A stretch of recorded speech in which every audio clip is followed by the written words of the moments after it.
우리 친구들 반갑습니다. 디딤돌 초등 고학년 독해력 드디어 4권의 문을 활짝 엽니다.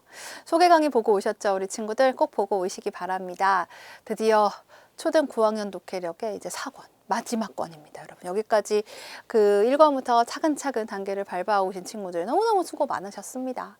4권에서 선생님 저는 처음 봐요 하는 친구들도 있을 것 같은데요. 모두 반갑습니다. 자, 4권은 어떤 내용으로 이루어졌고 우리는 어떻게 공부하면 되는지 소개 강의에서 선생님이 자세히 밝혔으니까 꼭 보고 오시기 바랍니다.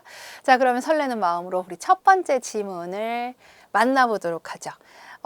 정말 첫 번째 지문이네요. 01입니다. 영역은 인문 영역인데 어떤 내용일까 보겠습니다. 피라미드는 왜 만들어졌을까? 이 질문에 대해서 선생님 저 알아요 하는 친구들도 많을 거예요. 근데 여러분, 우리가 독해를 하는 데 있어서 중요한 건 뭐냐면 내가 기존에 알고 있었던 배경 지식이 도움이 되는 경우도 있지만 사실은 또 해가 되는 경우도 있어요. 왜냐면 이 지문을 읽는 데서 그치는 게 아니라 이걸 바탕으로 문제를 풀 때는 우리가 알고 있는 배경 지식이 더 중요할까요? 지문에 나오는 내용이 더 중요할까요? 지문에 나오는 내용이 훨씬 중요합니다. 그래서 여러분이 이 글을 읽을 때 내가 알고 있는 피라미드에 대한 배경 지식과 비교하면서 읽어보세요. 내가 알고 있는 것과 얼마나 같은지 다른지 이렇게 비교하면서 읽는 것도 좋은 공부가 될 수 있고 새로운 배경 지식을 쌓는 데도 도움이 됩니다. 자, 그러면 함께 만나보죠. 피라미드는 왜 만들어졌을까니까 결론은 이래서 만들어졌다. 피라미드를 만든 이유가 나와 있어야겠죠. 이집트의 피라미드는 파라오의 무덤으로 잘 알려져 있다. 그쵸? 거대한 산처럼 우뚝 솟은 피라미드는 높이가 150m에 가깝다고 하니 그러니까 뭐 정말 얕은 산이라고 해도 뭐 과언이 아니에요. 보는 이들에게 경외감을 불러일으킬 정도이다. 피라미드 하나를 건설하는 데는 250만여 개, 250만 개, 250개도 많은데 250만요? 너무 크다. 그죠? 큰 돌이 사용되는데 이 돌은 피라미드가 건설되는 장소에서 수십 킬로미터가 떨어진 채석장에서 떼어온 것이다. 어떻게 이동했을까요? 돌 하나의 무게는요, 2, 3톤이에요. 돌 하나당 2, 3톤이에요. 돌 하나당 250만 개의 돌을 다 합친 게 아니라 돌 한 개가 2, 3톤. 수십 킬로미터 떨어진 곳에서 가. 피라미드의 무게는 그럼 뭐냐? 600만 톤을 훌쩍 넘어요. 어마어마합니다. 또 피라미드 하나를 건설하는 데는 무려 20여 년이 걸린다. 그럴 수밖에요. 지금처럼 무슨 뭐 기계들이 막 발달한 때가 아니잖아요. 만들어진 때가. 이처럼 오랜 공사 기간에 걸쳐 지어진 대규모의 피라미드가 지금으로부터 4,500여 년 전, 기원 전으로부터도 한 2000년도 더 훨씬 전이죠. 2,500년 가까이 전이에요. 만들어졌다는 사실을 생각하면 놀라움을 감출 수가 없다. 그렇죠? 그러니까 피라미드에 대해서는 알면 할수록 깜짝깜짝 막 입이 벌어지죠. 피라미드의 규모입니다. 놀랄만한 규모. 이거 어떻게 도대체 가지고 왔는지 놀랄 일인데 이어서 봅시다. 이집트인들이 피라미드를 건축하는 과정을 상상해보죠. 어떻게 했을까요? 우선 멀리 떨어진 채석장에서 돌을 캐내어 배를 이용하여 나르고 경사로를 따라 돌을 쌓았을 것이다. 그렇죠? 이런 과정으로 만들었을 거다. 피라미드의 규모를 고려한다면 2톤이 넘는 돌을, 한 개가 2톤이 넘어요. 100m의 높이까지 끌어올리는 과정. 그러니까요. 높이가 거의 꼭대기 150m 가까이 되잖아요. 그 과정이 얼마나 어려웠을지 짐작할 수 있다. 이집트인들이 자신들의 왕인 파라오의 영혼을 위해 자발적으로 건설에 참여하였는지 아니면 강제로 노동을 하게 되었는지는 확실하지 않다. 확실하게 전해진 게 없기 때문에. 근데 자발적이라고 해도 놀랍고 이걸 강제로 했다 그래도 놀랍고. 그렇죠? 자, 여기까지 건축 과정이 나와 있어요. 건축 과정도 놀라워. 그렇다면 이집트인들은 왜 오랜 세월에 걸쳐 꾸준히 피라미드를 만들었을까라고 질문하고 그 이유는 하고 피라미드를 만든 이유, 제목의 내용이죠. 나옵니다. 이집트인들이 인간의 지속적인 생에 대한 확신을 가지고 있었기 때문이다. 그들은 사람이 죽으면 육체에서 영혼이 빠져나와 사후세계로 가고 사후세계에서 다시 이 세상으로 돌아온다고 믿었다. 그러니까 이 세상으로 돌아온 영혼이 왔어. 그럼 들어갈 데가 있어야 될 거 아니에요. 다시 원래의 육체 속으로 들어가 새로운 삶을 시작하게 된다. 그래서 미라를 만들었다는 겁니다. 다시 들어올 몸이 있어야 되니까요. 썩어서 없어져 버리면 안 되니까. 미라를 만든 것도 영혼이 깃드는 육체를 잘 보존하기 위함이었다. 그러니까 만든 이유는 바로 지속적인 생에 대한 확신이에요. 그것 때문에 만들었다는 거죠. 누가 그렇게 확신을 줬을지 잘 모르겠습니다. 어쨌든 그랬다는 거죠. 아마도 이제 사람이 이제 죽으면 죽은 사람은 이제 죽어서 말이 없지만 남겨진 사람들은 항상 슬프죠. 다시 만나고 싶은데 못 만난다는 것에 대한 어떤 아픔, 그런 속상함이 있기 때문에 다시 오는 게 아닐까 생각을 해보게 될 것 같아요. 그리고 그 순간이 너무 믿어지지가 않는 거죠. 좀 전까지 숨 쉬고 내 옆에서 있었는데 갑자기 잠들듯이 그냥 끝났어? 그걸 어떻게 받아들일 수 있을까? 뭐 그런 생각도 들었을 것 같고요. 아무튼 지속적인 생에 대한 확신이 있었다고 합니다.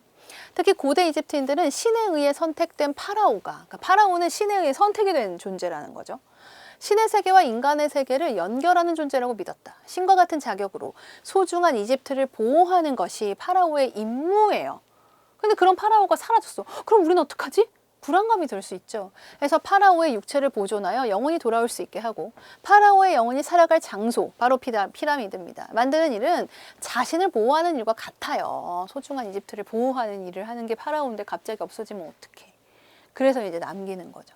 피라미드는 위대한 파라오의 영혼이 사는 신성한 곳이었기 때문에 규모를 크게 했는데 크게 해도 너무 크게 했죠. 그 안에는 파라오의 영혼이 사용할 수 있는 온갖 물건을 갖추어 두었다. 그래서 기회가 된다면 한번 가보고 싶기는 합니다. 안에 들어가서 좀 보고 싶긴 한데 아직 가본 적은 없어요. 가까워야 가죠. 너무 멀어요. 자, 어쨌든 그렇다고 하네요. 그러나 피라미드는 여전히 불가사의한 비밀을 간직하고 있다. 자, 이제 피라미드의 비밀입니다. 피라미드의 4개의 측면이 각각 정확하게 동서남북을 바라보고 있는데 뭐 그렇게 만들 수는 있을 것 같아요. 그죠? 정확하게 동쪽, 서쪽, 남. 근데 왜 그랬냐는 거죠. 그 이유가 뭔지. 어떠한 이유로 건축물에 수학적 질서를 적용하였는지. 그러니까 피라미드를 건축한 거 보면 수학적 질서가 엄청나게 많이 활용이 됐죠. 거대한 규모의 건축이 오랫동안 지속된 이유가 무엇인지. 그러니까 이게 4,500년 전에 만들어졌다고 하는데 어떻게 지금까지 이렇게 지속이 되느냐. 명확하게 밝혀지지 않았다. 피라미드는 여러 비밀을 간직한 채 반만년이 지난 오늘날에도 굳건하게 사마귀를 버티고 있다. 이렇게 버티고 있습니다. 참 놀랍습니다. 그렇죠? 피라미드는 왜 만들어졌을까요? 자, 피라미드의 건축 과정과 피라미드에 담긴 의미를 쉬운 언어로 설명하고 있습니다. 피라미드의 규모, 건축 기간 등을 구체적인 수치로 표현을 해서 이해를 도우면서 더 깜짝깜짝 놀라게 하죠. 자, 1문단에서는 피라미드의 규모입니다. 20여 년에 걸쳐 250만여 개의 큰 돌을 사용하여 만든 웅장한 건축물이다. 자, 2문단은 피라미드의 건축 과정이죠. 수많은 이집트인들의 노력으로 완성이 됐고 3문단에서는 피라미드를 만든 이유입니다. 뭐예요? 사후 세계에 대한 믿음.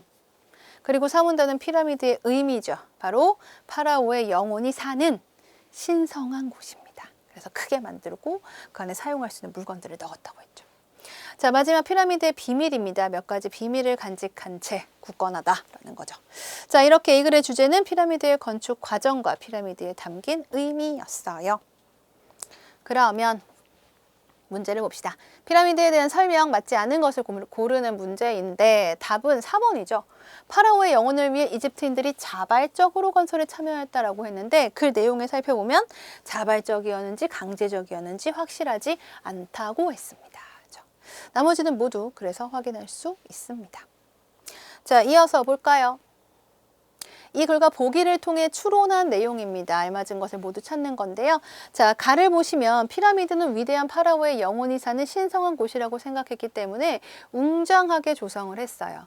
그런데 위대한 파라오의 영혼이 사는 신성한 곳이라고 해서 웅장하게 조성했다는 거는 파라오가 왕인데 그 왕의 권력이 엄청났다는 거죠.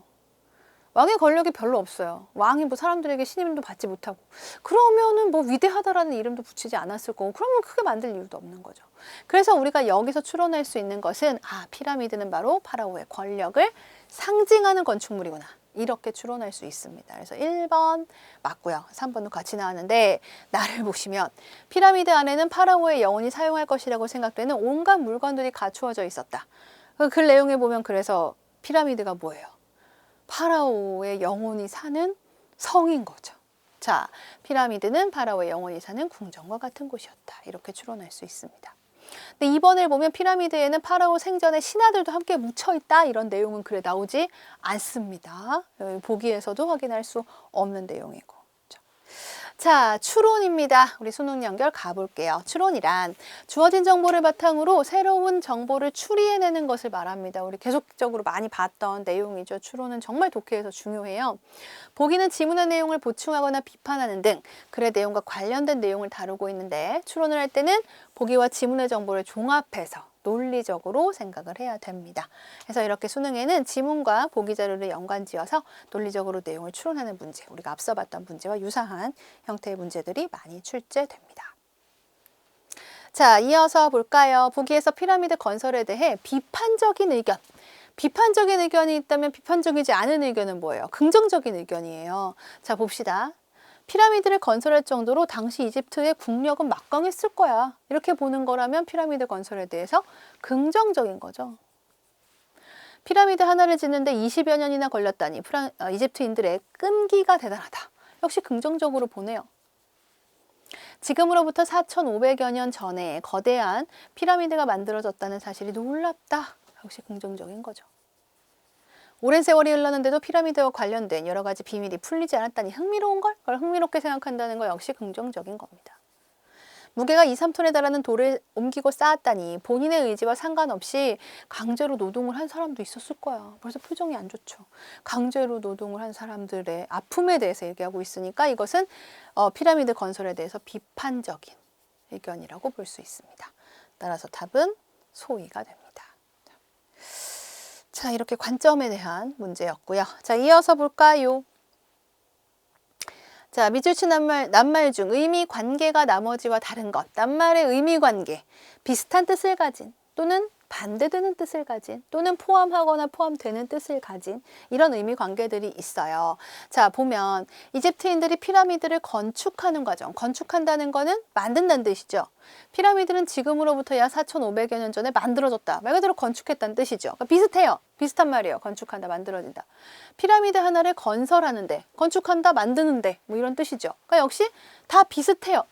피라미드는 위대한 파라오의 영혼이 사는 신성한 곳이었기 때문에 웅장하게 조성했다. 웅장하게 건축했다. 웅장하게 만들었다. 웅장하게 건설했다. 역시 다 비슷한 뜻입니다. 그죠? 뜻이 비슷해요. 근데 5번을 보면 이집트인들이 자발적으로 건설에 참여하였는지. 이때 참여하다는 것은 어떤 일에 끼어들어 관계하다 이런 뜻이에요. 어떤 일에 끼어들어 관계하다. 그러니까 나머지 1, 2, 3, 4번에 나온 낱말들과 의미 관계가 없죠. 전혀 그냥 다른 뜻을 가지고 있습니다. 근데 나머지 1, 2, 3, 4번은 서로 비슷한 뜻을 가지고 있죠. 유의 관계예요. 유의 관계. 5번만 유의 관계가 아니네요. 그래서 답은 5번이 됩니다. 자, 이제 한 줄로 정리를 해볼까요? 이집트의 피라미드는 파라오의 육체와 영혼을 위한 신성한 장소로 이집트인들의 지속적인 생에 대한 확신과 무엇에 대한 믿음, 죽은 다음에도 삶은 끝나지 않아. 사후세계입니다. 믿음으로 웅장하게 만들어졌다. 자, 그러면 이제 우리의 어휘력을 키워보도록 할까요? 낱말뜻 참고해서 빈칸에 들어갈 낱말을 완성하면 됩니다.